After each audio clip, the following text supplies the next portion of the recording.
நன்றி சொல்லி துதி பாடி மனதார தொழுகிறோம். நீங்க இல்லாம வாழ முடியாதையா, உங்க கிருபை இல்லாம வாழ தெரியாதையா.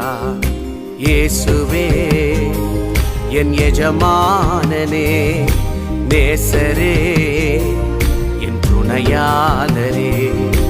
இயேசுவே என் எஜமானனே.